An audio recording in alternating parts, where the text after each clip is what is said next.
Okay, so again, good morning. I am Dr. Michelle B. Baco, and welcome to our subject Research 2, which is Research Implementation.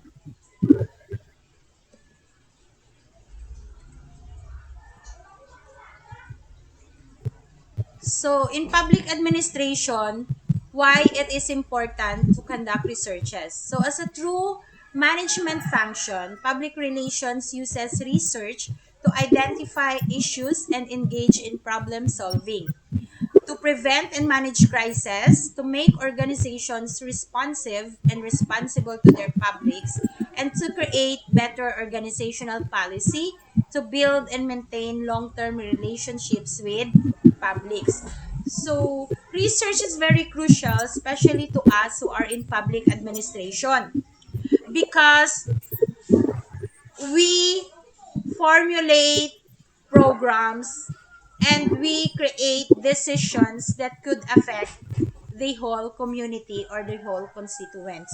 So it is indeed very important that we should actively involve in research before doing our decisions. However, if you will look into practices nowadays, not all government provide budget for research. Public relations professionals often find themselves in the position of having to convince management to fund research or to describe the importance of research as a crucial part of a departmental or project budget. Research is an essential part of public relations management. So most of the time, like for example, if one like for example, we have a student in DENR and he wanted to conduct a study on how the mangrove has been um, taken care of nga slowly instead kay habal niya every year as part of their community outreach they are planting mangrove in that certain area. But how come nga instead nga magdamo ang mga mangrove gana nagaamat-amat dutay. So he wanted to do a research on monitoring what happened after they plant those mangroves. He wanted to find out if the stakeholders in the community are taking care of that, and also he wanted to find out if that certain area is really um, a good location to develop um, the the mangrove plantation. However, he said, I have difficulty getting budget to fund that certain research because hindi daw na amo ka priority sang ilang organization. So I believe nga bisan sa inyo siguro in your certain organization you will oftenly encounter those problems. But nevertheless, I still encourage you to be involved in research. Um, siguro first approach mo, second approach mo daw kabudlay pagid, but definitely in a long run your bosses or your organization will come to realize na importante gali ang research as basis of our decision making and our everyday and as basis of our everyday actions, especially if we do decisions for that will affect the community or mas damo nga population. This is the data on government budget on research. This is taken from UNESCO organization. As you can see here, since 1996 to 2018, a very small percentage of national budget is spent on research. Only about 2%. Worldwide ni siya nga data klasa, only about 2% of our national budget is spent on research. So I have seen it. Wait lang, if I have, wala ko di siya, dali lang kita. Sa Philippines, we spend not even 1% of our budget, of our national budget on research. Guess, can you guess kung pila ang aton gina-spend nga budget sa research?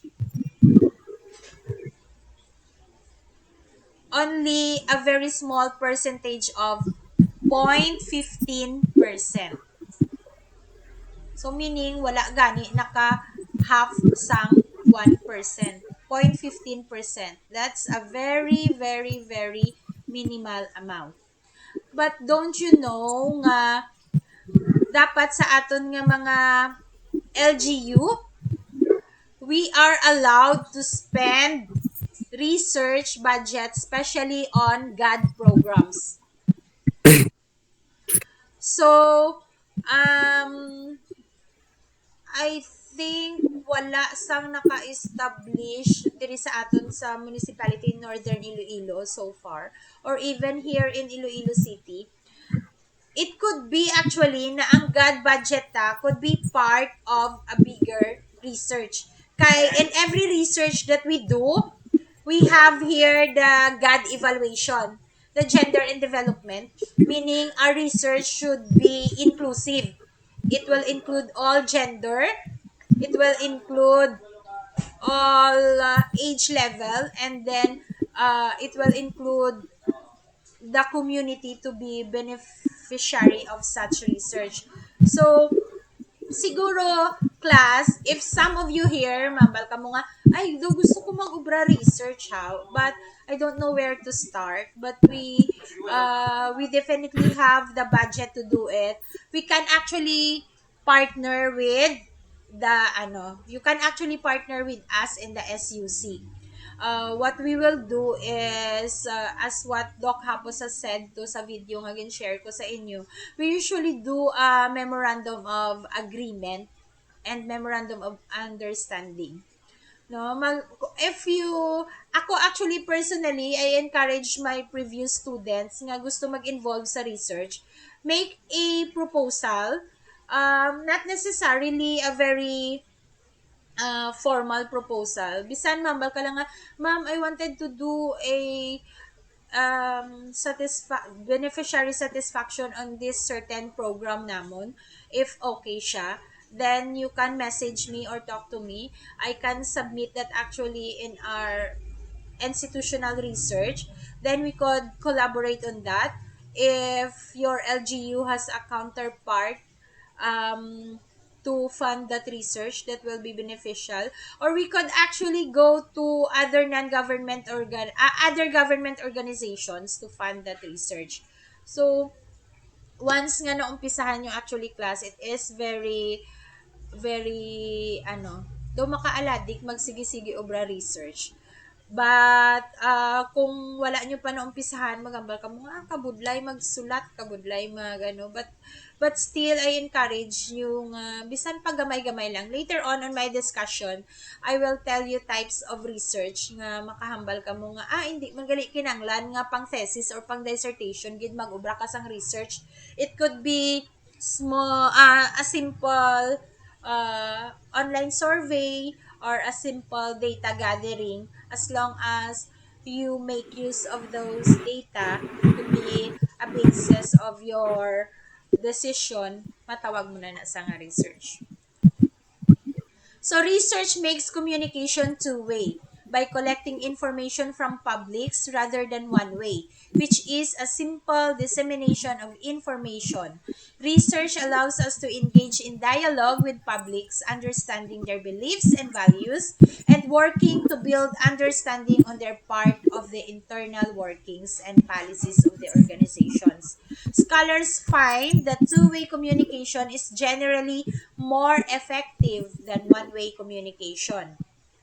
especially in instances in which the organization is heavily regulated by government or confronts a turbulent environment in the form of changing industry trends or of activist group. So you could see example of Grunig. It is since 1984. And then a series of study of Grunig also. So this is what I have emphasis right before from the beginning. A two-way communication is better than a one-way communication. So for us who are involved in public service and public administration, you will feel that your constituents or the people in the community will be more willing to follow those those regulations or those laws implemented if they are part of it. I mean, you have consulted them, no? You have consulted them kung ano man ang ila view on that before implementing certain programs or laws. Like for example, if you can see in the news or even sa mga FB posts, there are a lot of people who said na gapalagpat lang na iya ang National IATF sang ila desisyon nga agulpi lang nila ya i-declare nga may travel ban, nga agulpi lang nila ya i-declare nga hindi na pwede ka hindi na pwede ka ubra, nga agulpi lang nila i-declare nga nga ma-lockdown. Sinong mapakaon sa amon? So in this way, you will see nga sentiments sa mga tao. They react violently because they are not being consulted. They are not being consulted kung ano ang mayo nga obrawon sa isa ka sitwasyon. Kasi mas prefer nila yung stricter implementation sang social distancing and may face shield compare sa total lockdown. Kay sa tuod man, not everyone can afford a lockdown. Hindi tanan makapungko sa balay nila and makapamiyo-miyo, mahulat matapos ang 15 days nga ECQ nga wala gaturong ang mata nila sa gutom. Di bala? So not everyone can afford that. So tani ang mga taga IATF, especially sa national, kag sa region, they would know nga those people sentiments have basis. Bala. Then research makes public relations activities strategic by ensuring that communication is specifically targeted to publics who want, need, or care about the information. Without conducting research, public relations is based on experience or instinct, neither of which play large roles in strategic management. So this type of research prevents us from wasting money on communications that are not reaching intended publics or not doing the job that we have designed them to do. So who among you here has experience nga you think ang inyo program, like for example sa DSWD, you think nga ang inyo program is very siya, uh, based on our experience, like for example, ako dabi no, DSW ko be from Iloilo City. Then I was transferred here to Carles. Then based on my experience, the cash for work program in Iloilo City is very successful. Like out of their cash for work programs nga nanglimpyo sila sang mga kanal abi na lesson ang pagbaha, 'di ba? And then here na sa sa gin-transfer na ko sa Carles, I decided as the SWD staff that to implement the same project. Kaya based on my experience, naging successful sa city. And then, only to find out, na wala man yung mga kanal gali sa Carles, na wala gali yung irrigation system sa Carles nga Limpyuan. So, instead of the project being successful, we end up nga ang mga cash for work naton nga dapat those are mapuslanon kag makabulig sa community, we end up nga wala tagali may ipaubra sa ila, and then they will be just beneficiary of cash grant without doing anything. So ang ending class, you can see cash forward projects nga nagapulo panilhig lang sila sa dalan, nagapanggabot-gabot gagmay nga hinamon, 'di ba? So I know some of you has been observing that, but nevertheless have no power to change that one. But for those of you who can at least do that, please do. So research also allows us to show results, to measure impact, and to refocus our efforts based on those numbers, according to Dozier and Elling in 1992. So for an example, if an initiative is not working with a certain public, we can show that ineffectiveness statistically, and the communication can be redesigned or eliminated.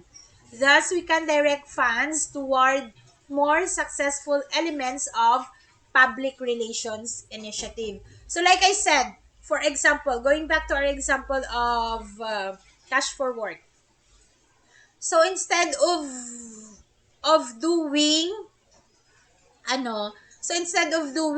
the usual panglimpyo sa road or panghilamon-hilamon maybe if you are doing a cash for work in Carles, you could focus as a coastal municipality, you could focus on cleaning the coastal environment, 'di ba? And then after cleaning the coastal environment, involve the stakeholders in the community. Kung pwede lang ang makash for work dira is those for-peace beneficiaries also living in the coastal areas, so that bisan after na sang cash for work program nila, you could still encourage them to continually take care of the coastal area by giving them a lecture or a seminar on the importance of a clean coastal environment, especially to a coastal municipality and the fishing industry of Carles. 'Di ba? Pwede man na tani amo na, no? Tani ga match ang aton nga mga programs sa aton needs sa community. So without research, public relations would not be a true management function. Nambal na nakagina, no? So, it would not be strategic or a part of executive strategic planning, but would regress to days of simple press agentry, following hunches and instinct to create publicity. May mapapicture lang, dayon amo ning programa, mapapicture, okay na dayon. Nagpa-picture si SB sa amo ni kay amo ning program ni SB. Then after that okay na, for publicity lang. We don't want to do that in public administration. We wanted to create programs that has a lifelong impact sa community. We wanted to create something that will create an impact sa life sang tawo sa sina nga community. Or else, anong pulos pa nga nag-public administration kita? If we are only after crafting programs to be implemented, nga wala taman dayon ginalantaw ang result. Actually, public administration evolved because of the driving force of people to manage the public well. Kaya 'di ba kung puro lang man legislation, puro mga layi-layi or mga programa naton, we have political science for that. But public administration is different. It is a function. It is an action. So, kung sino din may mga management background, when we say strategic planning, we don't only involve plans. We involve how to implement them, how to check if it is effective. Then we involve reinventing or innovating those programs to be successful. So as public administrators, we should not stop on just doing programs. We should continually monitor it and evaluate it to improve its performance. That is research. So, mambal ka mo nga, ay, pwede na nagali ma'am nga research? Yes, definitely. As a true management function, public relations uses research to identify issues and engage in problem solving, to prevent and manage crises, to make organizations responsive and responsible to publics, to create better organizational policy, and to build and maintain long-term relationships with publics. So those publics includes your stakeholders. Who are your stakeholders in your organization? Different man ang stakeholders naton. So it will involve people in the community or organization affected by your programs or concerned organization that wants to work with you. There are a lot of NGA, national government authority, NGO, I mean, national government organizations who are willing to be involved in community projects. So we just need to tap on them. A thorough knowledge of research methods and extensive analysis of data also allow public relations practitioner as set in the dominant coalition and a way to illustrate the value and worth of their activities. So in this manner, research is the strategic foundation of modern relations management. That is according to Stacks and Michelson. So without research, it is impossible for us to address the concern of the majority.